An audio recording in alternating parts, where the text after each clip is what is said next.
Boa noite a todos, eu sou o narrador, e estou aqui para ajudá-los a pegar no sono com essas histórias de terror sobre viagens noturnas.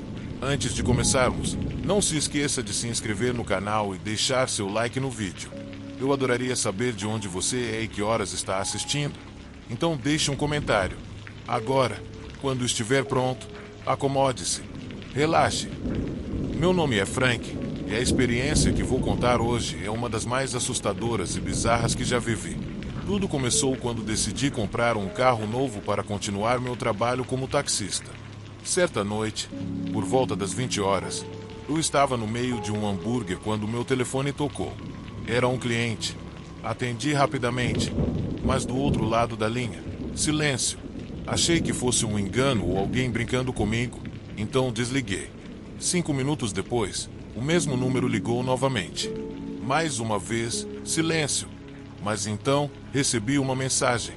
A pessoa pediu desculpas e disse que o sinal estava fraco, então enviou o endereço. Fiquei surpreso ao ver que era uma área montanhosa, afastada da cidade. Por um momento, pensei em recusar o serviço, mas, no final, disse a mim mesmo que não poderia ser tão ruim assim, e decidi buscá-lo. Dirigia pela estrada da montanha, já perto do local, quando o motor do carro simplesmente morreu. Ótimo, murmurei, irritado, saindo do carro para verificar o motor. Levantei o capô e tentei identificar o problema, mas, por mais que tentasse, o carro simplesmente não dava sinal de vida.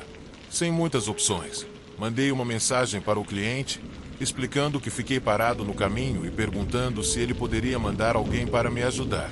Depois disso, liguei para um serviço de resgate. O tempo de espera seria longo e agonizante. Fiquei dentro do carro por cerca de 20 minutos, olhando ao redor, esperando o guincho chegar. A neblina era tão densa que eu mal conseguia enxergar. Mas então, meus olhos começaram a se ajustar à escuridão. E foi aí que percebi algo se movendo na minha direção.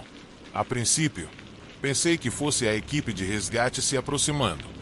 Mas, ao olhar melhor, vi que eram sombras errantes vindo na minha direção, lentamente. Era estranho demais. Suas formas lembravam seres humanos, mas havia algo de errado nelas. Eu congelei ao notar que aquelas silhuetas eram pequenas, encurvadas. De repente, um ar gelado tomou conta do ambiente. Foi como se a temperatura tivesse caído subitamente, e um arrepio percorreu minha espinha. Fiquei ali, tremendo, sem saber o que fazer. No meio da noite, envolto naquela névoa espessa, chequei as portas do carro, mas levei um susto ao lembrar que a janela do passageiro estava aberta. Com as mãos trêmulas, tentei fechá-la rapidamente. Foi nesse instante que um braço surgiu do lado de fora. Era longo, fino, coberto de pelos. Ele agarrou a porta com força, enquanto grunhidos e sons estranhos ecoavam na noite. Foi aí que percebi. Eram os gritos de um macaco. Aquela coisa estava bem na minha frente, e o pânico tomou conta de mim. Rapidamente, comecei a chutar em direção ao braço, tentando me livrar daquela criatura. Felizmente, funcionou. O macaco se assustou e recuou. Naquele momento, decidi que minha melhor opção era ficar dentro do carro e não fazer barulho. Então, tudo ficou assustadoramente silencioso. Era como se aquelas sombras monstruosas estivessem ali, bem na beira da estrada, apenas esperando eu cometer um erro. As janelas estavam completamente embaçadas, e eu mal conseguia enxergar do lado de fora. Mas precisava saber se eles ainda estavam ali. Eu tentei me acalmar, mas o medo me paralisava. Meus batimentos estavam acelerados, meu corpo tremia. Mesmo assim, eu sabia que precisava encontrar coragem para encarar o que quer que estivesse lá fora. Eu não ia deixar um macaco monstruoso me pegar. A verdade é que eu estava completamente apavorado, mas não podia simplesmente ficar ali, parado. Respirei fundo. Era agora ou nunca. Mas, no exato momento em que me preparava para agir, vi algo estranho no para-brisa embaçado do carro. Eram pegadas, ou seriam mães. Não parecia nada que eu já tivesse visto antes. Então, um som começou a ecoar do lado de fora. Murmúrios estranhos. Pelo tom daqueles ruídos, ficou claro que aquelas criaturas ainda estavam ali. E pelo jeito que estavam gritando, eu sabia que não estavam felizes com a minha presença. Eles soavam furiosos. Minha única opção era fechar os olhos, tapar a boca e esperar que fossem embora. E, surpreendentemente, funcionou. Depois de alguns minutos, o silêncio voltou. Eu suspirei, aliviado. Eles finalmente tinham ido embora. Tentei me acalmar e liguei os limpadores de para-brisa para limpar a névoa do vidro. Mas, assim que a visão ficou mais clara, o horror me dominou completamente. Havia um monte de macacos na estrada, dezenas deles, todos olhando fixamente para mim, como se eu fosse um invasor indesejado em seu território. Seus olhares eram assustadores, e eu podia ver claramente que seus olhos brilhavam vermelho sangue, como se estivessem planejando me transformar no jantar da noite. Mas o pior ainda estava por vir. Quando finalmente achei que estava me recuperando do susto, um dos macacos saltou no capô do carro. Agora, só o para-brisa nos separava. Ele me encarava com um ódio mortal, mostrando dentes afiados como navalhas e emitindo ruídos assustadores. Aquele bicho babava e parecia completamente agressivo, como um cão raivoso. Meu coração quase saiu pela boca. Minhas mãos tremiam. Eu estava paralisado de puro terror. Eu rezava para que o resgate chegasse logo, porque algo me dizia que aqueles macacos estavam famintos, e eu era a refeição da noite. Foi quando lembrei do frango frito que eu tinha comprado para minha esposa. Sem pensar duas vezes, abaixei o vidro e joguei algumas coxas de frango para eles. Para minha surpresa, funcionou. Os malditos macacos pararam de me encarar e começaram a disputar a comida. Uma pequena vitória, mas minha felicidade durou pouco. Momentos depois, os macacos voltaram a me olhar, como se eu tivesse cometido um erro fatal ao dar comida a eles.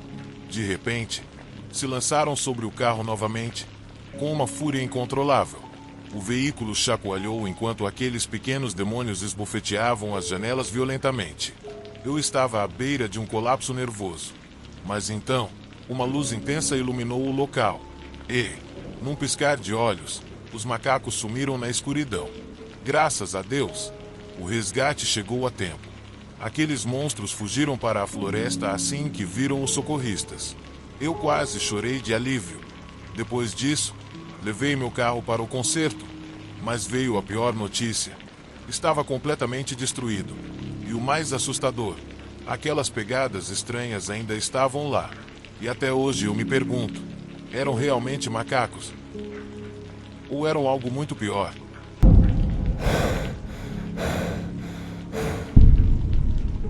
Vou começar contando essa história sendo muito honesto. Eu não sou uma daquelas pessoas que acreditam em lendas urbanas. Passei a vida inteira dirigindo, percorrendo quilômetros e mais quilômetros de estrada. E a única coisa que já vi foram acidentes causados por cansaço ou imprudência. Mas há uma história que todos os caminhoneiros da região conhecem, algo que eu nunca levei a sério, até viver isso em primeira mão. Falam de uma certa Lilith, uma mulher que aparece na estrada se você estiver sozinho, especialmente durante a madrugada.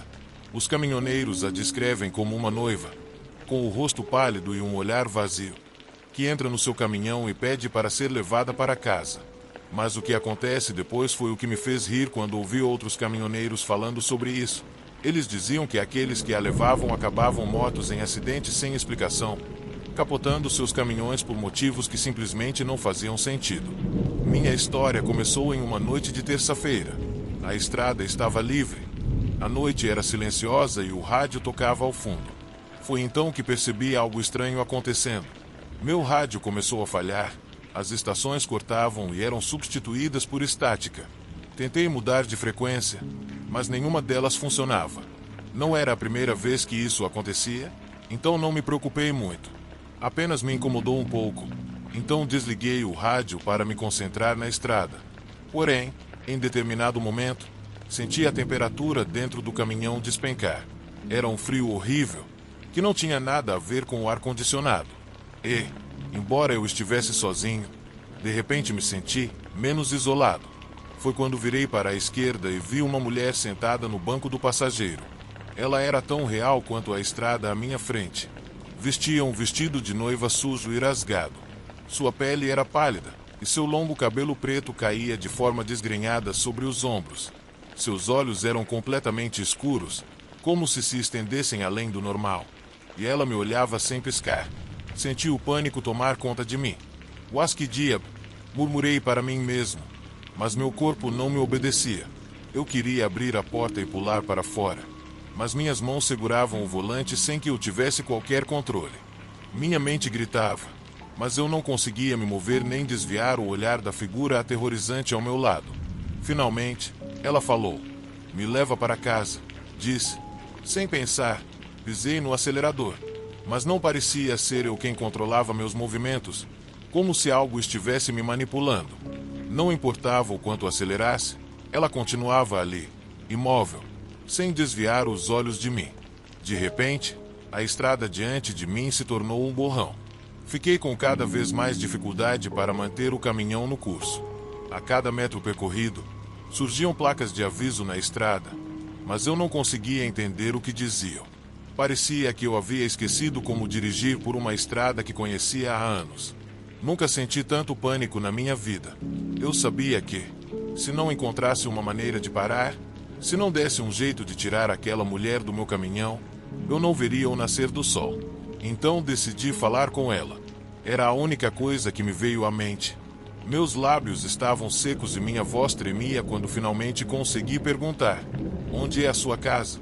Não tinha certeza se queria ouvir a resposta, mas naquele momento não conseguia pensar em outra saída. Ela apontou para frente, indicando um caminho que simplesmente não existia. A estrada era reta, sem desvios à vista. Confuso, olhei para ela, tentando entender se havia me enganado, mas sua expressão não mudou. Foi então que percebi algo estranho na cabine. O ar ficou pesado, denso, carregado de tensão.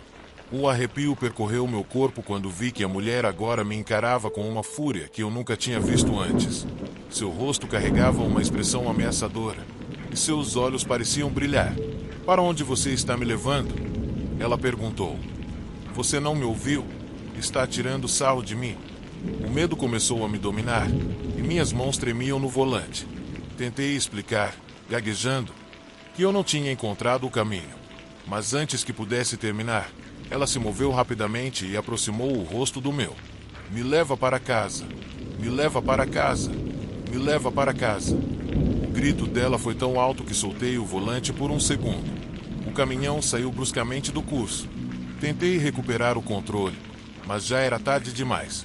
O veículo começou a deslizar pela estrada molhada, e de repente senti a gravidade mudar conforme o caminhão começava a capotar. Tudo aconteceu em câmera lenta. O som do metal se retorcendo se misturava aos gritos ensurdecedores da mulher. Meu corpo foi jogado violentamente contra o painel, contra o teto, enquanto tudo girava. E então, silêncio. O mundo escureceu. Quando acordei, cada centímetro do meu corpo doía. Havia sangue no meu rosto e um zumbido constante nos meus ouvidos. Por um momento, fiquei confuso, até perceber que o caminhão estava virado de cabeça para baixo e que eu estava preso no banco, suspenso pelo cinto de segurança. Mas pelo menos, eu estava vivo. Com muito esforço, soltei o cinto e caí no chão da cabine, gemendo de dor. Minha visão estava turva, mas vi as luzes dos veículos de resgate se aproximando. Quanto tempo eu tinha ficado inconsciente? Tentei me mexer, mas a dor era insuportável. Tudo o que pude fazer foi esperar que os socorristas me tirassem dali. Uma vez do lado de fora, me colocaram em uma maca e começaram a verificar meus ferimentos. Quis contar o que aconteceu, dizer como aquela mulher fez meu caminhão capotar, mas mal consegui balbuciar algumas palavras antes que um paramédico me desse algo para a dor e eu apagasse quase completamente.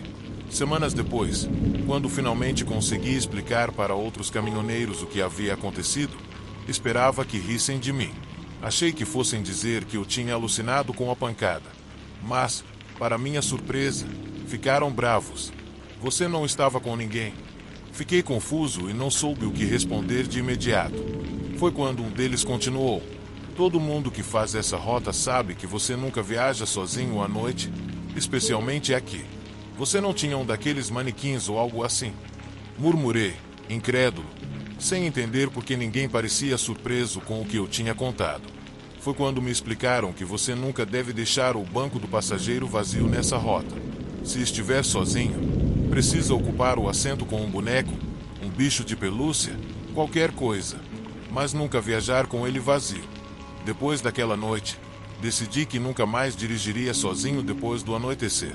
No começo, foi estranho ter um bicho de pelúcia como passageiro, mas preferia isso a ver aquela mulher ao meu lado novamente.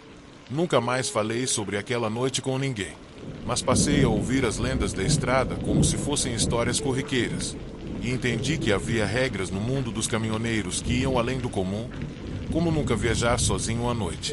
E, acima de tudo, jamais ignorar a noiva da estrada.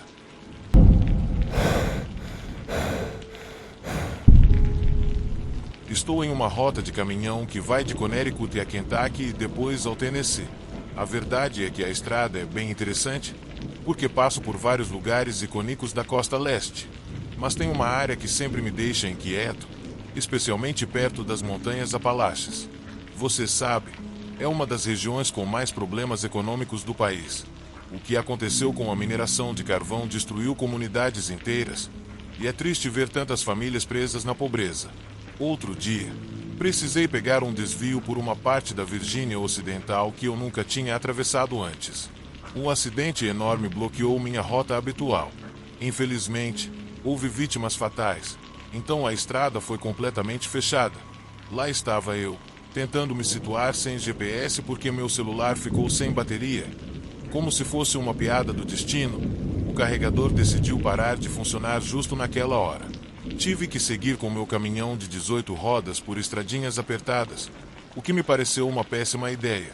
No começo, até consegui me virar, afinal, tenho anos de experiência na estrada e me considero um bom motorista. Mas, depois de um tempo, percebi que estava completamente perdido. Comecei a me preocupar por não conseguir fazer minha entrega a tempo, e você sabe como é isso. Significa problemas e multas que eu não posso pagar. No meio dessa aflição, vi um cara caminhando pelo acostamento. Resolvi parar e perguntar se ele sabia como eu podia voltar para a estrada principal. Ele se mostrou bastante simpático e teve a paciência de me dar todas as direções necessárias para sair daquela enrascada. Me senti com sorte por tê-lo encontrado. Já que estava com fome, perguntei se ele conhecia algum lugar por perto onde eu pudesse comer alguma coisa. Já passava da hora do almoço. Eu só tinha tomado um café da manhã leve. O homem ficou pensando por um tempo, coçando a cabeça, como se estivesse com dificuldade de lembrar. É complicado achar um lugar para comer por aqui, disse ele, finalmente. Mas então ele mencionou um restaurante familiar que, segundo ele, fazia o melhor frango frito do condado. Naquele momento, só isso bastava para mim. Admito que sou do norte, mas acredite, eu nunca recusaria um bom prato de frango frito. E se viesse com batatas fritas, melhor ainda. O problema é que ele estava tentando se lembrar do caminho. Fiquei um pouco impaciente, mas, depois de alguns minutos, ele finalmente recordou e me deu as direções. O lugar ficava numa avenida empoeirada, o que me deu um certo receio. Uma estrada dessas podia atolar meu caminhão. Mas ele explicou que, depois dessa estrada, eu chegaria a um shopping center antigo. O lugar estava quase abandonado, mas o restaurante ainda funcionava, junto com algumas lojinhas. Ele me avisou para não estranhar se o restaurante estivesse vazio na hora do almoço, pois eles trabalhavam mais à noite. Aquilo me deixou animado. Agradeci ao sujeito e segui as instruções. Demorei um pouco para encontrar o tal shopping. Isso me frustrou, principalmente porque passei por algumas redes de fast food onde eu poderia ter parado. Meu estômago já estava implorando por um bom frango caseiro, e eu sentia que nada se compararia a uma comida feita por uma família. Depois de muito procurar, cheguei ao local que o cara tinha mencionado. E, olha, eu não fiquei exatamente decepcionado, mas sim surpreso. O shopping estava em um estado lamentável, longe de qualquer estrada principal, sem nenhuma placa indicando que havia um restaurante ali. E, para piorar, eu não vi sinal algum de um estabelecimento aberto. Foi uma das situações mais estranhas que já vivi. Um arrepio percorreu minha espinha. Mas, depois de tanto rodar para chegar ali, não queria desistir tão fácil. Caminhando pelo shopping abandonado, vi uma placa enorme dizendo algo como Cozinha da Vovó Lila. De repente, minha esperança se reacendeu. Foi nesse momento que um sujeito saiu do restaurante e olhou fixamente para o meu caminhão. Do ponto onde eu estava, achei que ele não conseguia me ver por causa da luz do sol batendo em seu rosto. Mas ele continuou encarando, e aquilo me causou um mau pressentimento. Meu estômago revirou. Um arrepio me disse para dar meia volta e ir embora. Uma sensação estranha começou a tomar conta de mim. Como se eu tivesse entrado em um lugar errado, um lugar perigoso. Foi então que o cara se virou e puxou algo do bolso de trás. No início, achei que fosse um gorro de lã, mas quando ele abaixou a mão, percebi que era outra coisa, uma máscara de esqui. Mas não foi isso que me gelou o sangue. Foi o que ele segurava na outra mão. Um revólver. O pânico tomou conta de mim e eu corri de volta para o caminhão. Mas, quando me virei, percebi que não estava sozinho. Outros caras surgiram de trás de carros abandonados e vieram direto para mim. Cada um segurava algo. Uma faca, um cano de ferro. Eu não conseguia acreditar. A adrenalina explodiu no meu corpo e corri ainda mais rápido. Consegui saltar para dentro do caminhão e fechar a porta no último segundo, quase como por milagre. Meu coração disparava enquanto eu procurava desesperadamente pelas chaves. Os caras cercaram o caminhão, batendo nele e gritando para eu sair. Um deles, o que segurava o revólver, apontou diretamente para mim através do para-brisa. Sai daí, agora! Mas eu não podia me deixar pegar. Eu tinha que fazer qualquer coisa para escapar dali. Com um desespero cego, girei a chave na ignição e pisei no acelerador. Avancei, tentando atropelar quem não conseguisse sair do caminho a tempo. No momento em que me inclinei para pegar o controle do volante, ouvi um disparo. O vidro do para-brisa estourou logo acima da minha cabeça. O cara atirou. E, graças a Deus, errou por milímetros. Mas eu não podia me dar ao luxo de congelar de medo. Fiz uma curva brusca no estacionamento, rezando para que ele não disparasse de novo. Pelo retrovisor, vi alguns dos homens caídos no chão, contorcendo-se de dor. Isso me deu um mínimo de alívio. Eu tinha conseguido escapar. Continuei dirigindo feito louco até encontrar um lugar seguro para estacionar. Quando finalmente parei, liguei para a polícia, minhas mãos ainda tremendo de medo. Um delegado atendeu minha ligação. Ele me disse que eu não era o primeiro caminhoneiro a cair nas garras daqueles criminosos. Aparentemente, esse grupo estava atacando motoristas na região há um tempo. Mas o que realmente surpreendeu o delegado foi quando eu mencionei que o cara que me deu as direções fazia parte da gangue. Depois disso, fui abastecer e procurar um lugar para comer. Eu sei, pode parecer estranho pensar em comida depois de quase ser sequestrado ou morto, mas a fome era demais. Enquanto comia um bom prato de comida caseira, conversei com o delegado e descrevi o sujeito. Ele apenas balançou a cabeça, como se já soubesse quem era. Ele me deu um conselho: tenha muito cuidado na estrada. Parece um clichê, mas, naquele momento, entendi que era mais do que isso. Você nunca sabe com quem pode cruzar pelo caminho. Então, se estiver viajando por estradas desertas, cuidado com estranhos. Nem todos são o que parecem. Às vezes, basta pedir direções para acabar em uma armadilha da qual você não consegue escapar.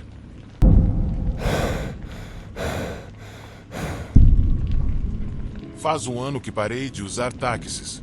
Quando eu tinha 24 anos, trabalhava como enfermeira comunitária. Naquela época, minhas colegas insistiram para que eu fosse com elas a uma festa de Natal. Para ser sincera, eu não estava muito animada. Nunca fui fã de bares e sempre me estressei com a volta para casa de madrugada. Mas meu namorado, que morava na cidade vizinha, me encorajou a aceitar o convite.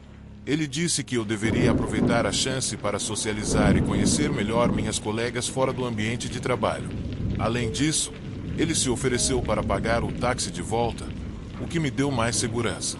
Com esse pequeno empurrão, decidi colocar um vestido bonito, um salto e ir à festa. E, para minha surpresa, a noite acabou sendo bem mais divertida do que eu imaginava. Depois de algumas bebidas, minhas colegas sugeriram que fossemos a um bar ali perto. No fundo, eu não me sentia completamente segura, mas sabia que poderia voltar para casa sem grandes preocupações, pois sempre fui muito cautelosa. A noite acabou se estendendo mais do que o planejado. O clima estava agradável, as conversas fluíam bem e eu estava me divertindo. Admito que bebi um pouco mais do que deveria, não a ponto de ficar completamente bêbada, mas o suficiente para me sentir um pouco tonta. Quando o relógio já marcava quase 1 hora da manhã, uma das meninas sugeriu que voltássemos para casa. Parei para pensar. Não era uma má ideia, mas percebi que já estava exagerando.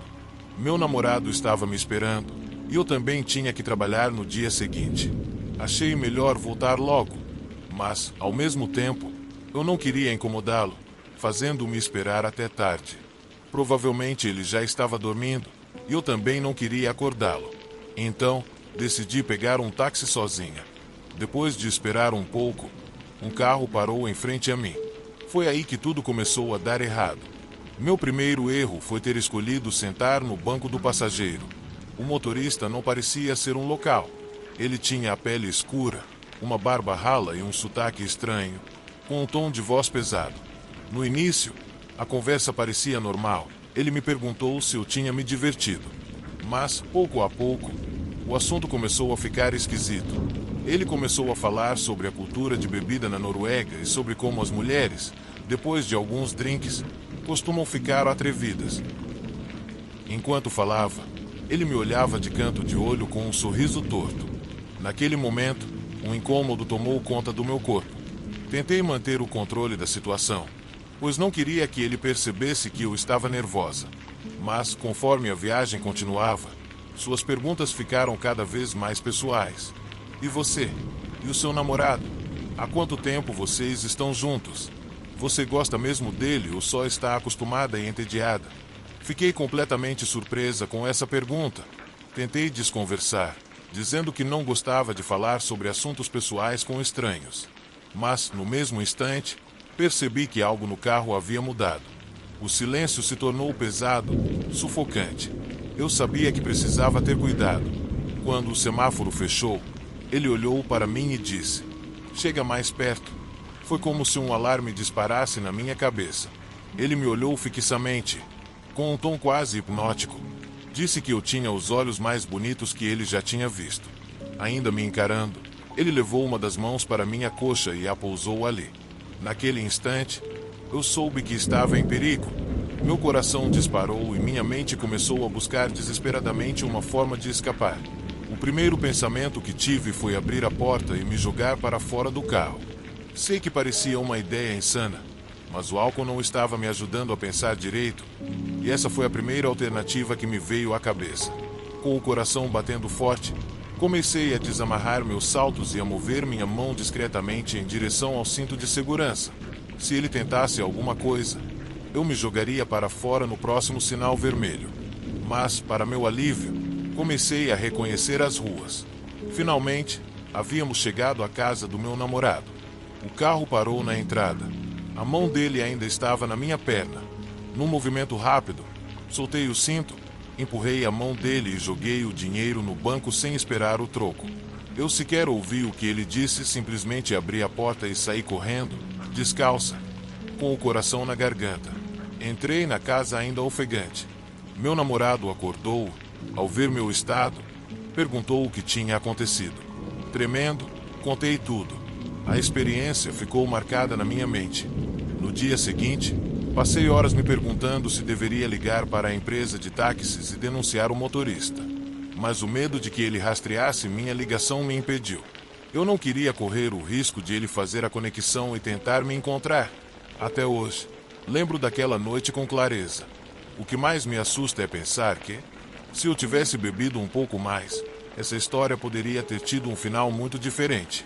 E um arrepio percorreu meu corpo ao imaginar quantas mulheres não tiveram a mesma sorte que eu. 3 semanas depois, li no jornal que um motorista de táxi havia atacado uma mulher. Meu sangue ferveu. Ao lembrar do que aconteceu comigo, lembrei também de uma amiga minha que quase foi arrastada por um taxista que insistia para que ela tivesse relações com ele. Então, aqui vai meu conselho. Fiquem atentas, meninas. Sempre tenham um plano para voltar para casa. O perigo pode surgir de repente, e segurança não é algo que se deve ignorar.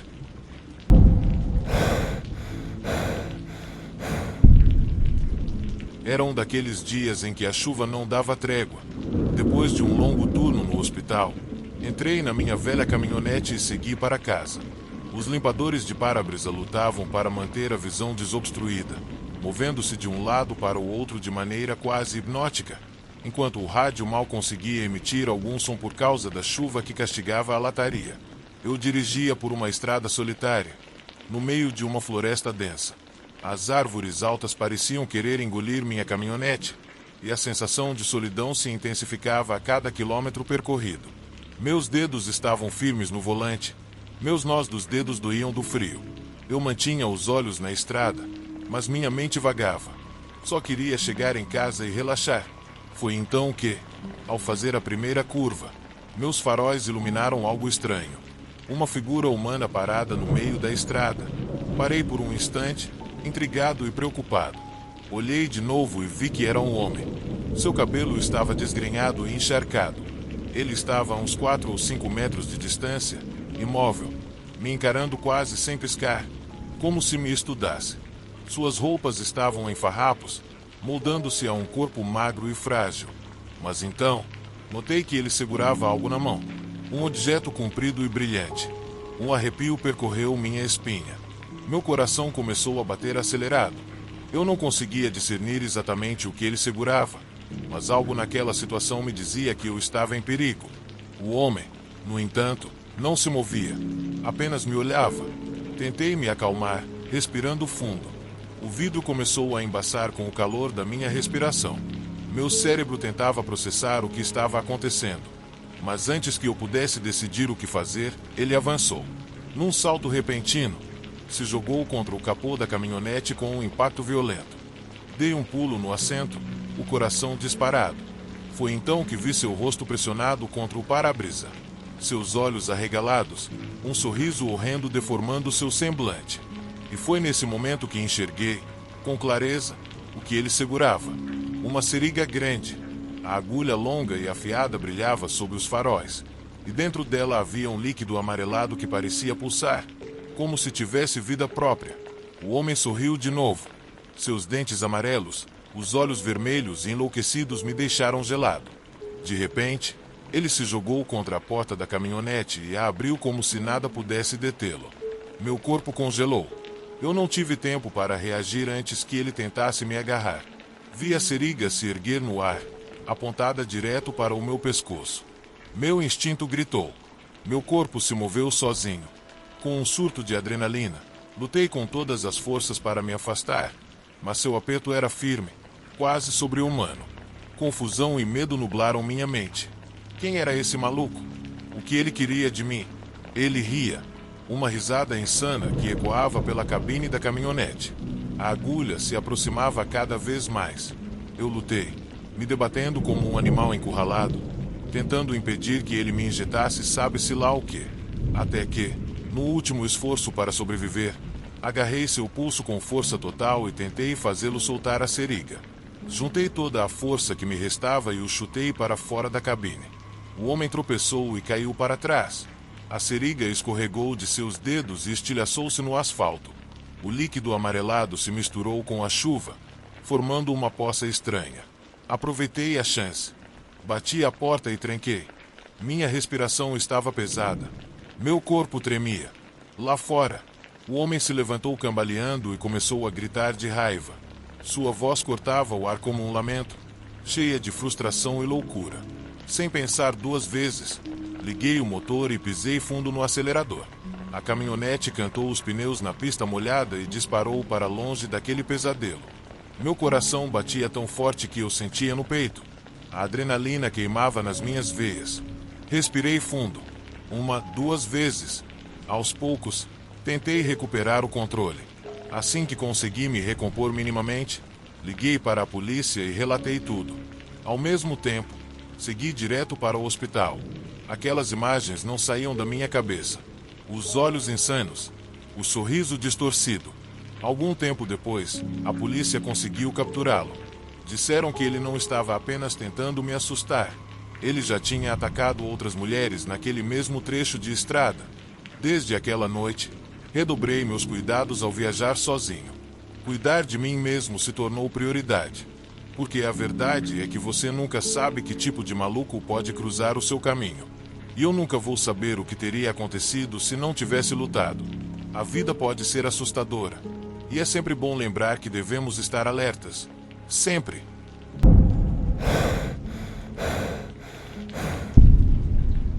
Vamos falar sobre a I-70, em Utah. Aquele trecho entre Selena e Rio Verde, que se estende por mais de 160 quilômetros sem nenhum serviço, sem postos de gasolina, sem restaurantes, sem hotéis, nada. São apenas alguns pontos de parada para esticar as pernas, e nada mais. Essa parte de Utah é linda durante o dia. Não me entenda mal. As montanhas são de tirar o fôlego e a paisagem é uma verdadeira obra-prima.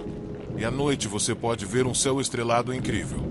Mas 160 quilômetros sem nada é uma grande distância, especialmente quando o sol se põe. Quem já dirigiu por ali vai te dizer que, normalmente, não há muito tráfego, mesmo durante o dia, e quando a noite cai, fica ainda mais deserto. No meio da noite, você pode dirigir por quilômetros e mais quilômetros sem ver as luzes de outro carro. E nem me faça começar a falar sobre o sinal de celular. O serviço aqui é péssimo. Não é o tipo de lugar onde você quer ficar preso, especialmente à noite.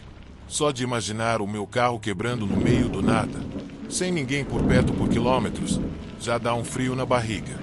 Mas, infelizmente, para mim, eu acelerei porque estava com pressa. Um pouco de contexto. Sou de Nebraska, de um lugar conhecido principalmente pelo time de futebol americano da universidade, os Cornhuskers. Nasci e cresci lá e vivi até os 25 anos. Depois, decidi que, como estava solteiro e sem filhos, era hora de sair e explorar o mundo. Então, consegui um emprego na costa oeste e me mudei. A maior parte da minha família ainda está em Lincoln, minha cidade natal. Então, sempre que posso, volto para visitá-los.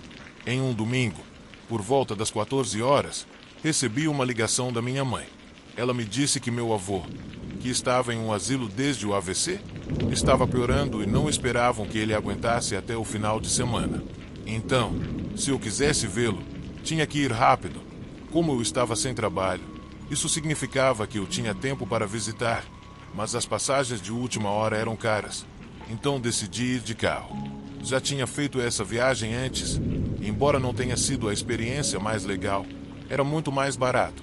Felizmente, meu carro tinha sido consertado algumas semanas antes, então estava em ótimo estado. Lá estava eu, fazendo as malas e indo embora com o meu cachorro. A viagem foi tranquila, mas, à medida que o dia foi se despedindo, comecei a lamentar por não poder aproveitar a bela paisagem de Utah e Colorado à noite. Eu adoro observar as estrelas, mas é difícil apreciar isso quando se está dirigindo a 130 km por hora. Como estava com pressa, não parei para apreciar as estrelas. Em vez disso, comecei a cantar para me manter acordado. Já passava de meia-noite quando finalmente cheguei em Selena, Utah. Passei pela placa que avisa: sem serviços por 180 quilômetros. Um desses lembretes que claramente vem de quem mora na cidade e que é bem útil para quem não está acostumado com essas estradas. Alguns que ficam presos ali acabam andando até o posto de gasolina, o que acontece várias vezes por semana. Eu sou o tipo de pessoa que toma precauções. Então parei em um posto de gasolina, abasteci e voltei para a estrada imediatamente. Tinha nevado recentemente. Embora as estradas estivessem limpas, havia montes de neve nas margens. Normalmente, sou o tipo de motorista que se empolga e acelera um pouco. Então, em um trecho onde o limite era 130 km por hora, eu estava a uns 140, exceto nas subidas, claro. Depois de dirigir por cerca de 30 minutos, já tinha ultrapassado alguns carros há muito tempo, mas agora eles estavam tão distantes que não conseguia mais ver suas luzes. Você já dirigiu sozinho por uma estrada escura e se perguntou o quão solitário você se sente? Quando estou nessas situações, às vezes gosto de desligar as luzes por um momento e ver o quão escuro fica. É quase libertador, quase terapêutico. Mas, de repente, enquanto dirigia em silêncio, ouvi um estrondo alto e o carro puxou para a esquerda. Antes que eu percebesse, o painel começou a piscar, indicando pressão baixa nos pneus. Então pisei no freio rapidamente e consegui controlar o carro. Parei na beira da estrada e acionei as luzes de emergência. Um pneu tinha estourado. E eu sabia o que fazer. Já tinha passado por isso antes. Saí do carro e, como esperado, o pneu dianteiro esquerdo estava completamente furado. Tentei inspecionar o pneu com a lanterna do meu iPhone, mas ainda estava muito escuro. Olhei meu celular.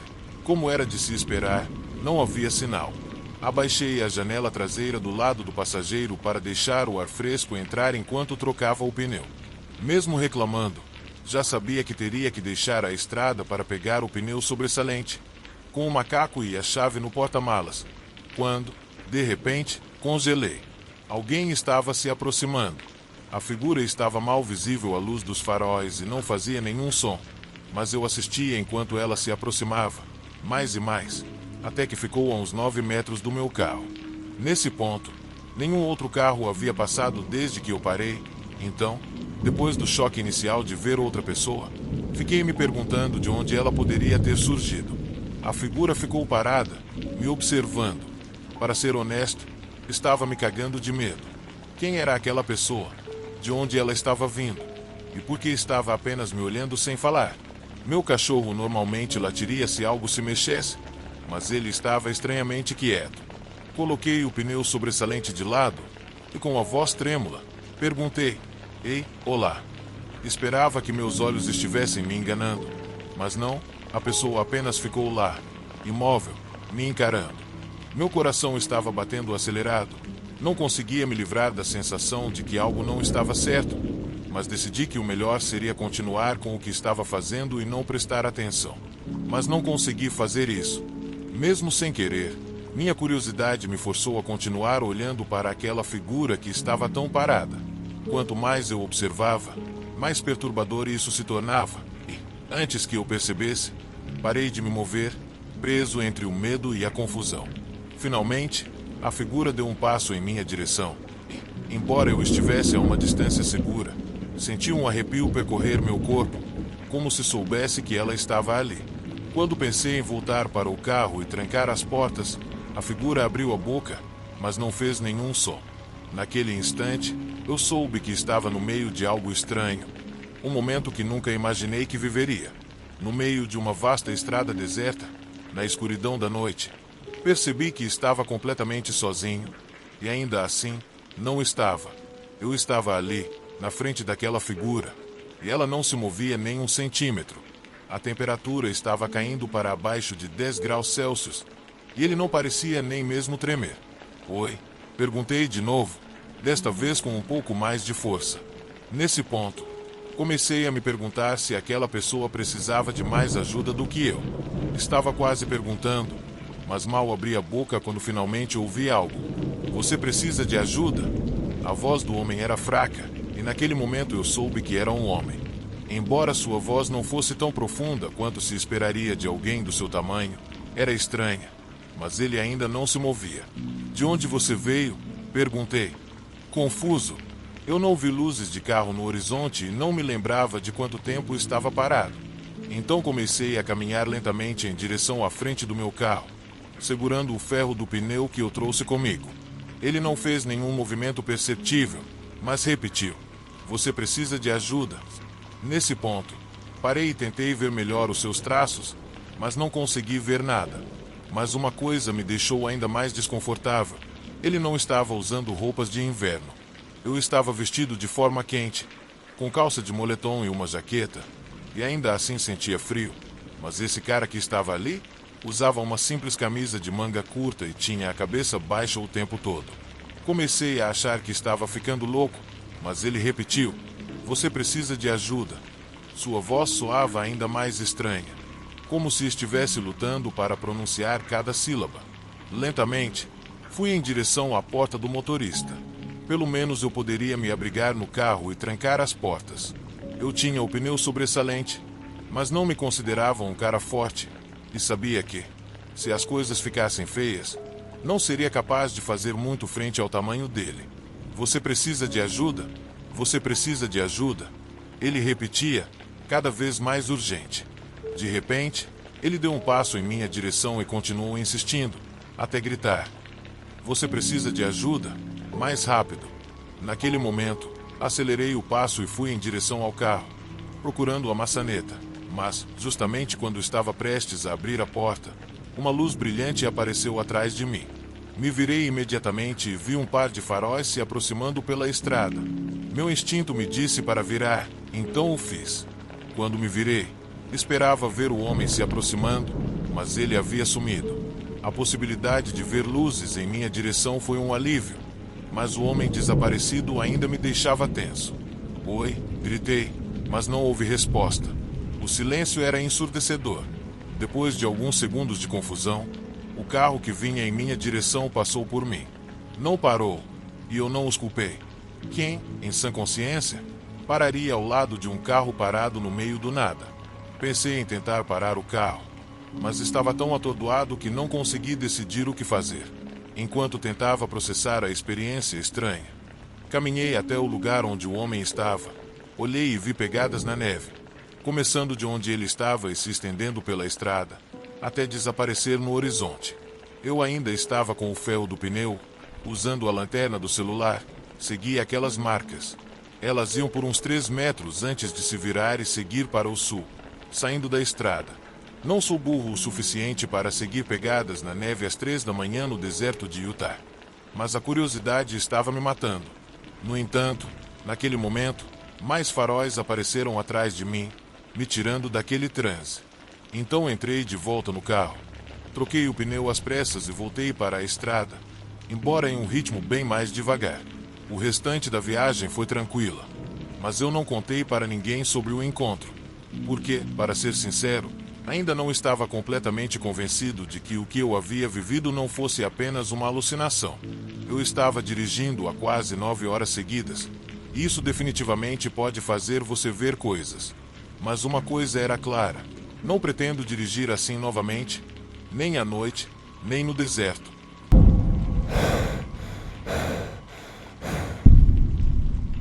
Desde a pandemia, o cenário do emprego mudou completamente ao redor do mundo. Se algo positivo surgiu daquela situação difícil que nos manteve presos por mais de um ano, foi o fato de que as pessoas abandonaram a ideia de trabalhar em um escritório 5 dias por semana. Cada vez mais, optaram pelo trabalho remoto, ou melhor, por trabalhar de qualquer lugar do mundo. No meio disso, muitos novos youtubers surgiram, documentando suas vidas em vans, criando toda uma comunidade de pessoas que vivem dessa maneira. Felizmente, minha esposa, Sarah, foi uma das primeiras a decidir se aventurar nesse estilo de vida, vivendo em uma van, em vez de uma casa convencional. Nós alugamos nossa casa e compramos uma van espaçosa, pronta para lançar nossas vidas na estrada. Dizer que éramos iniciantes no mundo das vans seria um grande eufemismo. Não tínhamos a menor ideia do que estávamos fazendo. Os poucos youtubers que assistíamos nos ajudaram a aprender o básico, como tomar banho, armazenar nossos suprimentos, cozinhar algo decente e fazer a lavanderia. Mas, além disso, aprendemos tudo à medida que íamos vivendo. Não tínhamos filhos, então isso não foi um incômodo, e nossos trabalhos eram remotos, então dinheiro não era um grande problema. Geralmente, passávamos a maior parte do dia dirigindo, procurando um bom lugar para estacionar por volta das 16 horas. Uma vez que encontrávamos um bom local, montávamos acampamento e terminávamos o dia trabalhando dentro da van, revezando a direção. A vida na estrada parecia uma longa viagem, mas isso não significa que não enfrentamos desafios ao longo do caminho. Hoje, quero compartilhar o episódio mais assustador que aconteceu conosco. Uma noite, lembro daquele dia como se fosse ontem. Estava ensolarado, como era a vez da Sarah de dirigir, eu estava nos fundos, trabalhando. Naquele momento, nos encontramos em uma estrada cercada por uma densa floresta. Embora fosse uma rodovia, ela era bastante estreita e quase deserta. Enquanto dirigíamos, Sarah sugeriu que procurássemos um bom lugar para estacionar e passar a noite. Eu não estava muito convencido da ideia. Estávamos literalmente no meio do nada e o sol estava se pondo, além de termos uma regra rígida de não dirigir à noite. Por fim, encontramos um pequeno prédio à beira da estrada e decidimos estacionar lá. Sarah começou a preparar o jantar enquanto eu montava o acampamento fora da van. Embora nossa van seja bastante autossuficiente e tenha muito espaço, nós dois preferíamos passar algum tempo ao ar livre. Quando terminei de montar tudo, já estava bem tarde e muito escuro, então usei uma lanterna pequena e uma lanterna de cabeça para mim. Enquanto estava lá, De repente ouvi um barulho nos arbustos à beira da floresta, a apenas alguns metros de mim. Sabia que havia animais selvagens por ali, então tentei ficar calmo e continuei trabalhando. Mas, depois de um tempo, ouvi um barulho bem mais perto. Dessa vez, o som não era normal. Nesse momento, um vento gelado percorreu meu corpo e eu soube que algo não estava certo. Entrei na van e contei para Sarah sobre os sons estranhos que tinha ouvido. Peguei nossa pequena câmera de vídeo que usávamos para documentar as viagens e comecei a dar a volta no acampamento. Foi então que ouvi o grito agudo de uma mulher vindo da floresta. Isso congelou meu sangue. Nunca tinha ouvido um grito tão perturbador, mas permaneci imóvel, tentando investigar o que estava acontecendo. Bem à frente, de repente o barulho voltou, e novamente o grito estridente da mulher. Depois os passos pesados começaram a ser ouvidos, se aproximando da floresta. Deixando todo o equipamento de acampamento de lado, pulei para dentro da van e fechei a porta atrás de mim. A Sarah estava um pouco confusa, pois não tinha ouvido nada do que estava acontecendo, mas logo que eu estava prestes a explicar, vimos alguém espiando pelas frestas das cortinas. Sem pensar duas vezes, me abaixei no chão e fiquei imóvel. Ouvimos a figura se movendo ao redor da van várias vezes até que, finalmente, alguém bateu na porta da frente. Sarah estava com uma expressão de puro terror, e eu também estava assustado. Em nossas viagens, já havíamos encontrado algumas pessoas estranhas, mas nada como aquilo. Tínhamos uma arma pequena escondida, mas agora não era hora de procurá-la. Ficamos no chão, esperando aquela pessoa ir embora, mas de repente ouvimos um alarme que havíamos instalado embaixo da van. Isso significava que a figura estava lá, tentando alcançar a tampa de acesso. Então, o outro alarme que tínhamos disparou também. Nesse momento, estávamos completamente perdidos. Só ouvíamos os dois bips altos dos alarmes. Sarah me abraçou, tremendo de medo, mas depois de um tempo, o alarme parou e tudo ficou estranhamente silencioso. Nenhum grito, nenhum passo, apenas a escuridão ao nosso redor. Lentamente, me sentei e olhei pela janela, mas tudo estava preto e completamente silencioso. Então, abri a porta bem devagar. Peguei a bagunça que tinha deixado para trás e voltei para dentro sem pensar muito. Decidimos sair dali imediatamente, esquecendo completamente nossas regras de acampamento, e reprogramamos o GPS, que nos levou a uma cidade pequena a alguns quilômetros de distância. Lá, finalmente conseguimos estacionar nossa van. Felizmente, esse foi o único incidente estranho que tivemos na nossa vida sobre rodas, mas definitivamente nunca vamos esquecer o quão assustadora aquela situação foi.